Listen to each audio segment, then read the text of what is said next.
For me, my experience of the pandemic was like, restaurants are not stable. This is Chris Martin. I'm Chris. I run a microbakery in Charlottesville, Virginia, utilizing local produce and whatever farmers, foragers, and other people trade me. I first met Chris when we were both staging at a 3 Michelin star restaurant back in 2016. She was on the pastry side, I was on the savory side. Restaurants especially are not stable for employment, for like health and safety, and to be self-employed during this period where people are severely understaffed, really experiencing a lot of speed bumps in regards to supply chain and everything. To be able to still be working in the food world and still connected to it in different ways beyond even production, to be tied into it is great.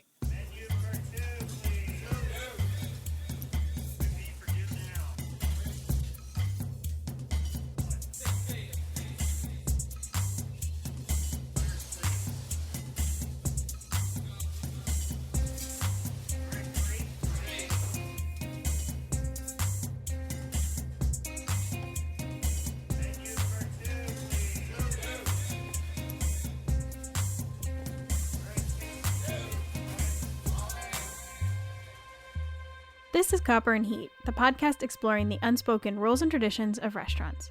I'm Katie Osuna, and today we're talking about social media.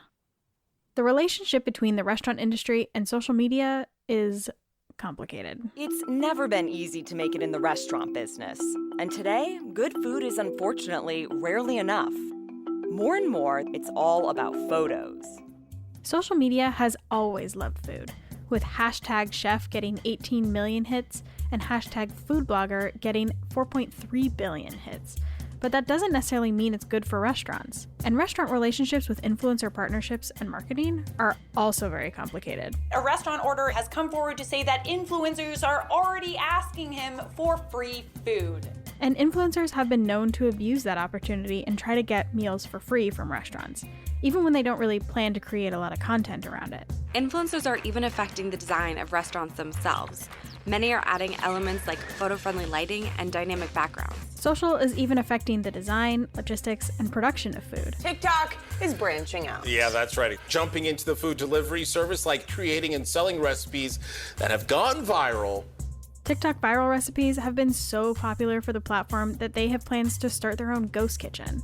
TikTok eventually plans to open more than 1,000 kitchens by the end of next year. The pressures to have a social presence is felt by everyone, and restaurants are no exception.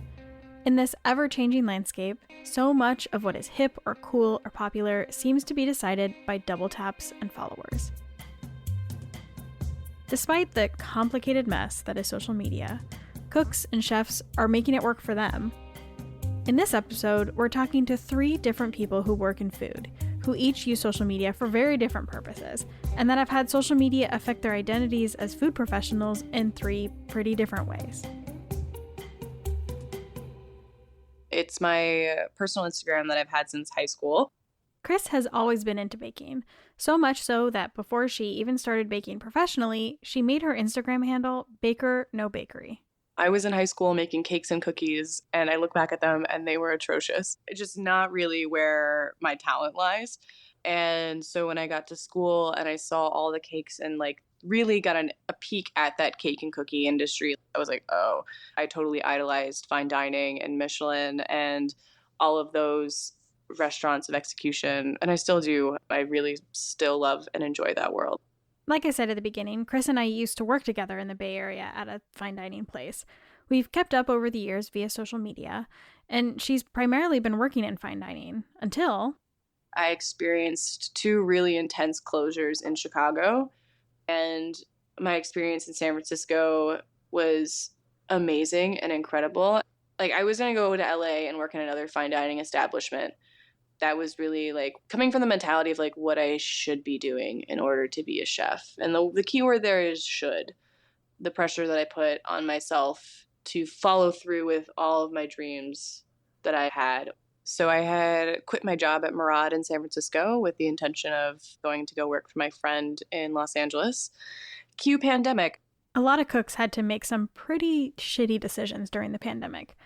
Social media was one of the ways that cooks and restaurant folks pivoted, like Chris.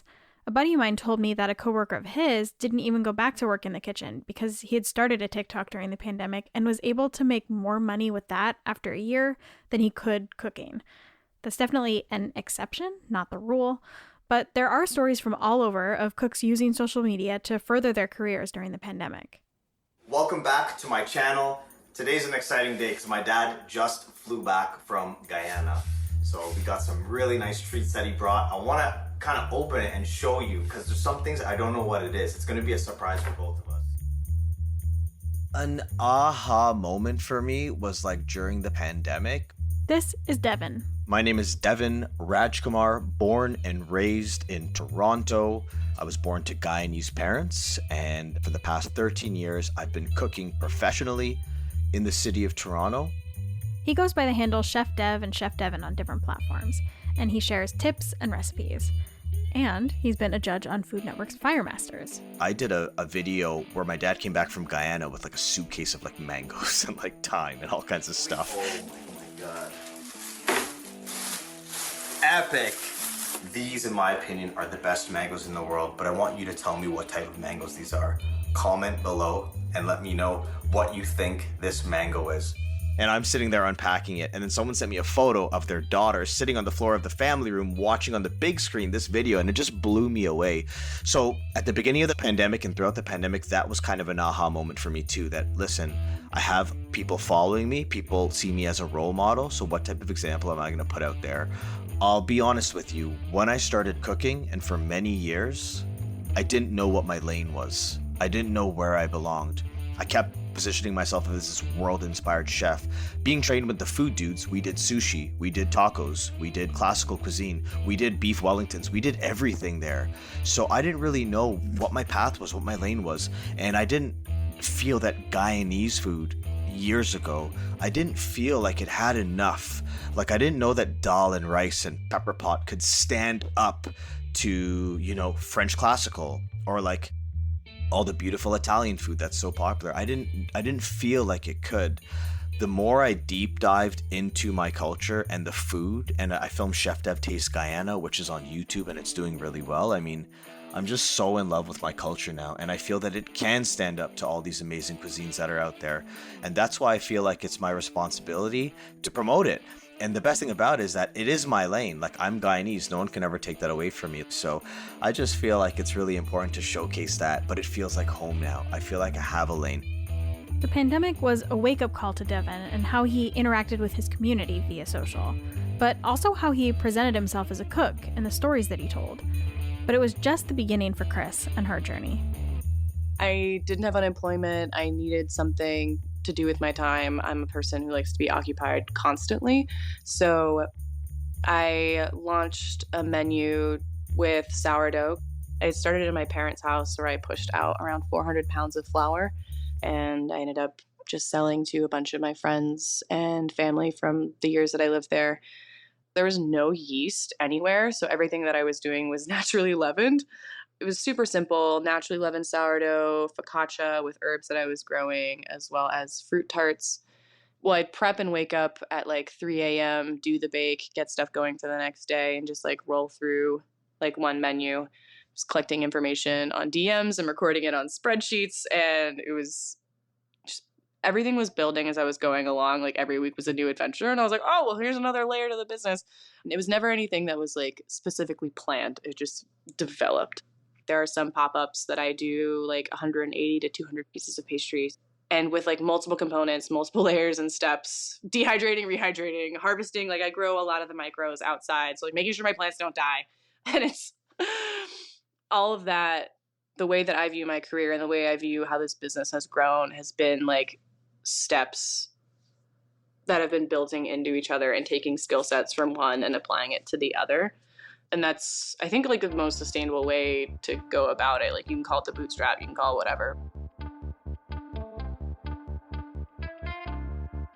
I don't know who needs to hear this, but if the steak can find the time to rest,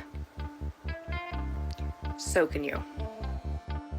Okay, my name is Hanalei.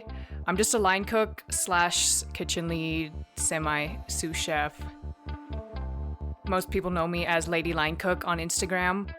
And her Hilarious Kitchen Culture account has over 30,000 followers. I started the account, I only made memes, and I didn't show my face, and no one knew my name. People even accused me of being a man, because my handle was Lady Line Cook, but people were like, I bet it's a man who runs this account. It was just funny, and then I like showed my face, but just in like a picture, and I never showed my face on my stories, and I didn't talk on my stories, and then for a while, I didn't want to like show up on video, and then I like slowly inched my way out of my comfort zone. So it's not this like grand cannonball. I took ages to get to like 5,000 followers, and it felt like it took even longer to get from 5,000 to 10,000, and like I was posting all this stuff and like doing all the right things, and like I would watch people go from like 2 to 10,000 overnight. You watch all these growth stories, but then you realize like true sustainable growth comes from like just slowly 25 people a day for a year is 10,000 followers. You don't realize that. It's not sexy. It's just like that's the most sustainable way. For Hanalei, it was a slow process of getting out of her comfort zone and just being herself on social. And as she did that, more people started following along. Can we normalize saying heard in like everyday conversations, right? Because if the line cooks have gotten one thing right, it's just hearing someone, you heard what they said, you don't need to smile and nod, you don't need to come up with a response, you just say heard. Because it's not rude, and it's like I heard what you said, and that's it. And putting the emphasis on the social part of social media is something that Chris has been working on. The algorithm loves a face. The algorithm loves varying like stories, reels, all this other stuff. And without bringing that human aspect to it, it's really, really, really difficult to gain traction on Instagram. And it's really weird because like, I mean, even this week, like sometimes I'll post a menu and I'll get like 60 likes. I posted a menu this morning and it's 25 likes or something. And I'm like, nah, okay, whatever, we're here now. And then like if it's me, a picture of my face, and then I mean, at the same time, I'm also talking about the t-shirts that I dyed and I'm selling to give money back. It does so much more numbers. Like it's because there's a face and because there's all this stuff. So it's difficult to create content and gain traction in business if you are not presenting that human side. It's a very strategic approach to what I post, being able to post a menu and then get it into the stories. And then at the same time, throughout the week, I'll post prep for the menu items on the stories to get people excited about the process and also to be able to tag various farms or creators that I'm working into this week's menu to tie them into it, that then they will share and they get their own content. Then my stuff is shared to like more groups of people. And then as a result, responding to people's comments or responses to stories, to posts.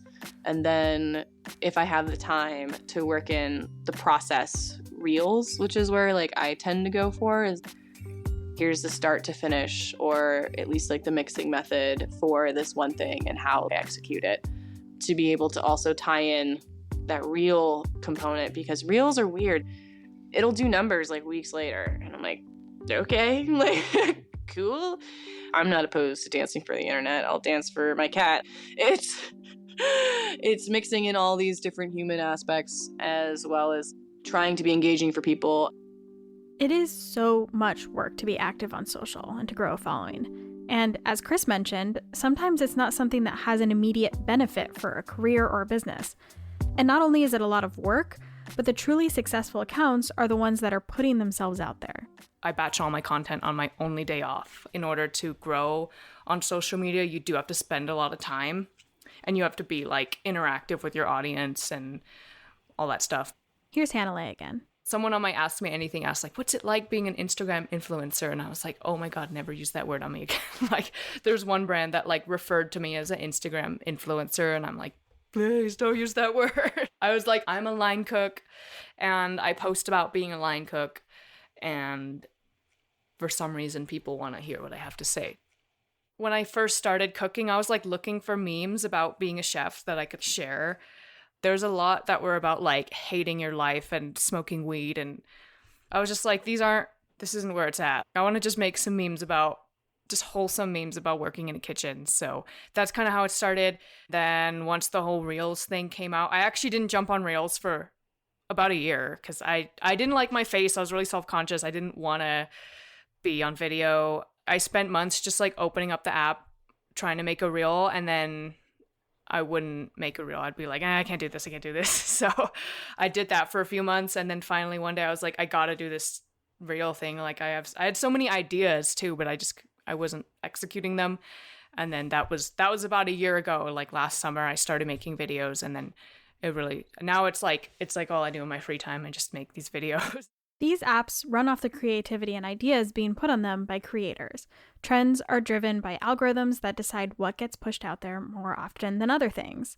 And there's a lot of questionable bias that comes out of that when it comes to the kinds of people and the kinds of content that get the most attention. And when someone's livelihood, whether that's selling pastries or getting money from brands, is based off of follower count or engagement rate or people just seeing the content, it gets really frustrating for small creators. By and large, these apps wouldn't exist without the content users put out there. Things like YouTube and TikTok have been paying users on a views basis. Instagram recently started their own version of a creator program. But what does that money really look like for people who are putting out a lot of content? For Hanalei, I just do it for fun. Like recently I started monetizing reels, but it's pennies. So it's like, I mean, I spend a ridiculous amount of time on it. So I'm like, I could at least make a little bit of money back. If I did the per hour math, it'd probably be way below minimum wage, but I do it for fun. So speaking of money and getting paid, we'll be back after a quick break. We put a whole lot of work into these episodes. So much research and interviews, and only a fraction of it makes it into the show. Ever wonder what happens to the rest? Well, if you go to patreon.com/copperandheat, you can see.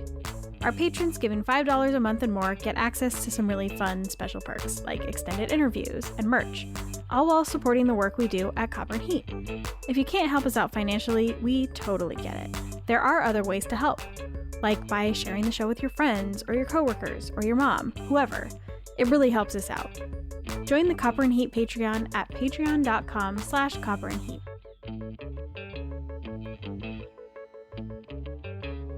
What I got from some of the savory sous chefs was like concern over the fact that this could be like taking a step back. Here's Chris. It wasn't like anything derogatory in any way. At the time, I was like defensive about it, but really thinking about it over time, it's like, yeah, they're genuinely concerned. They see a cook coming in here with a pretty intense resume and then leaving an institution like that to do something that's extremely non-traditional. We're in a moment of upheaval right now. As cooks and others from the restaurant industry leave traditional jobs and start their own things for various purposes, there are a lot of questions. Ultimately, what does doing a pop-up or doing things virtually mean for the craft of cooking? So one of my best friends from school, Josh Ulmer, he's the pastry chef at Damian in LA, which is where I was going to go work for him. And I'll go and like stage and hang out with him because it's like in the restaurant, that's the time that I get to see him. So like I'll hang out, I'll do some production. Ultimately, I'm just spending time with him and seeing our creative processes and seeing the way that he approaches prep and the way that I approach prep. I find myself comparing a lot because I'm no longer in this world in that way. And like I'll eyeball how much gelatin I'll add to a pastry cream recipe. That is insane behavior. And that some of that comes with comfortability, but at the same time, like the standardization and the perfection and the supreme beautiful execution of fine dining, it's wild. And it's been now a constant redefinition for me of like, what does that mean to you now?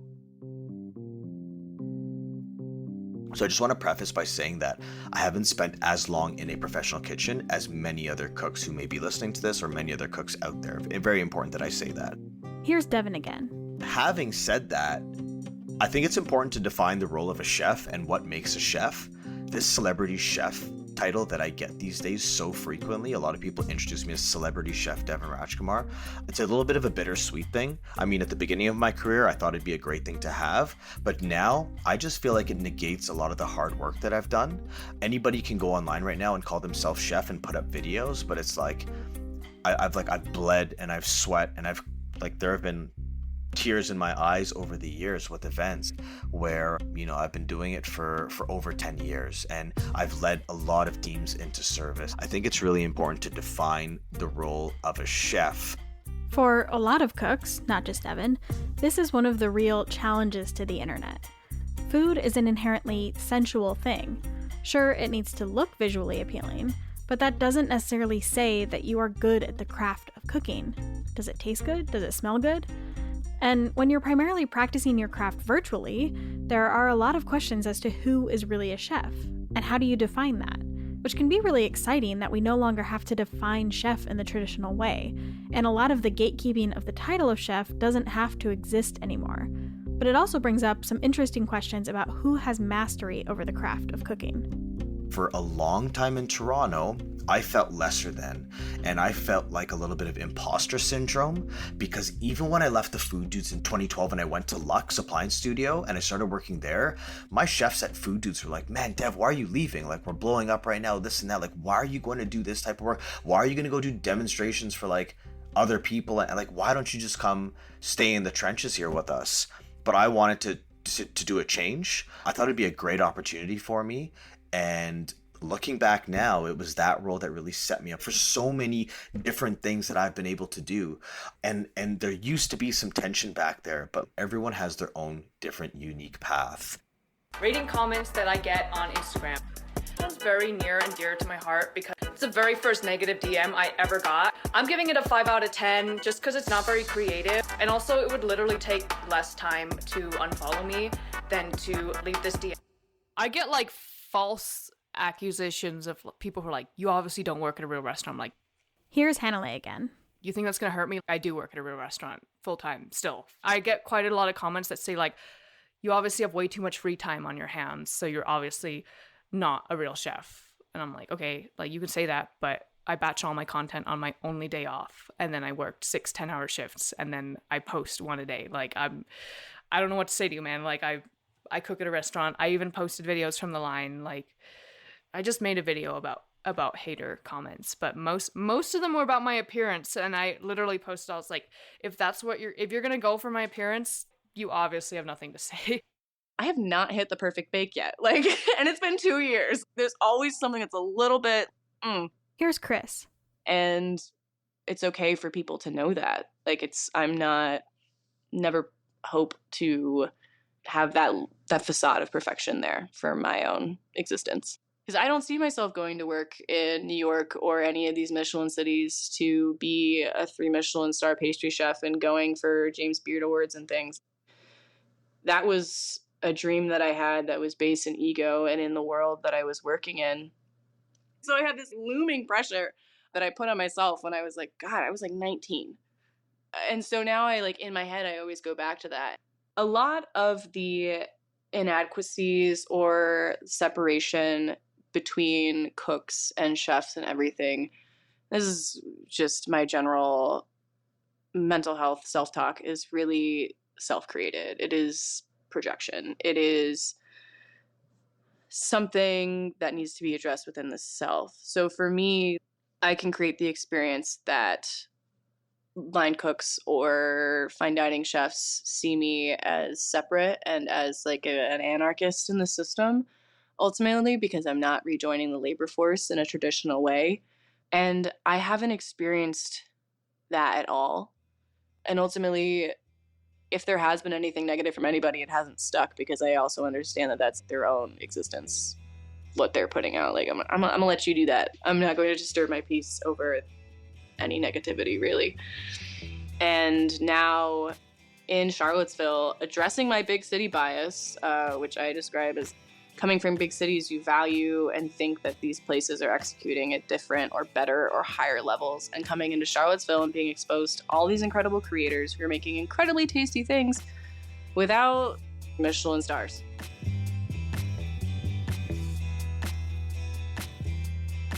The best thing for sure, the community and like having a platform of the right people. You could have thousands and thousands of followers, but they're like, I don't know, they just follow you because you're cute or whatever, and they don't care what you have to say. So I think it's less to do with how many followers and more like what their interests are and how engaged they are and you know, how they interact with you and your content. And I think somehow the group that's been curated that I have, like, I don't know how the algorithm does its thing, but it just shows my videos to like line cooks, and then the line cooks think it's funny because they relate to it, and so they follow me.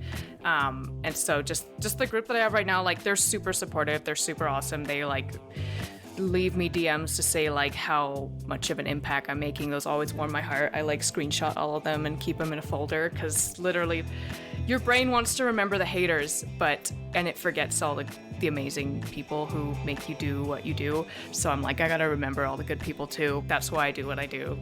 It's been really beautiful to create a community within micro bakeries across the country, as well as people who I've met working in restaurants, and also the local Charlottesville community, which has been incredibly open and super excited about the food I'm making, which is wild to experience. Small business has to compete with big business, and so people tend to create such an expectation for themselves, for their content and their product. And I think like what customers value about small business is the fact that there are real people doing these things. And the way to stand out is be like, hey, I'm a real person. Like, you're supporting me as an artist and me as a person, as opposed to like selling perfection. It's so cool. And we've created like such an interconnected community of micro businesses and small business owners that are supporting each other, and like in turn creating content by buying their stuff and talking about it online, and having this engagement and this rapport with the interaction between customers and followers or whatever. It's so human, and at the same time it's so interconnected in a way that people want to be a part of. Social media has opened up a lot of opportunities for home cooks to learn. It's created ways for chefs to start businesses without having a brick and mortar space. Certainly, there are many businesses that live and die by their social media. To be transparent, Copper and Heat makes a lot of our income from social media management. There's a lot of downsides that we're all very well aware of, but maybe with a little bit more thought and some attention to what a person lets through their filter, social can be more than a time-sucking black hole.